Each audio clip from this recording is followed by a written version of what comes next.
আমার নবী ইসলামের দাওয়াত দিয়েছেন 40 বছরে, কিন্তু মানবতার দাওয়াত দিয়েছেন 25 বছরে। কয় বছরে?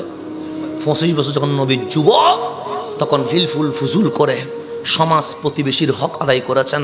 বলছেন আজকে থেকে যুদ্ধ বিগ্রহ, বাইয়ে বাইয়ে মারামারি হানাহানি বন্ধ করে দেওয়া হলো। 2 নম্বর দায়িত্ব দিয়েছেন, মক্কা যেহেতু কাবা, সুতরাং এখানে মেহমান আসবে, বিদেশিদের ইজ্জত আবরু হেফাজত করা মক্কাবাসীর দায়িত্ব।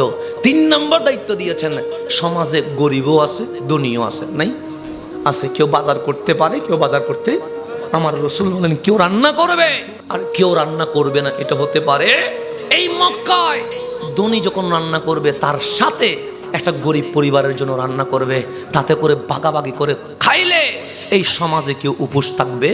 এটার নাম ছিল রহমতুল্লিল আলামিন। 4 নম্বর দিয়েছে, অনেক গরিব মেয়ে টাকার কারণে বিয়ে হয় না, অনেক গরিব ছোট ছোট বাচ্চা ছেলে মেয়ে পড়ালেখা করতে পারে না।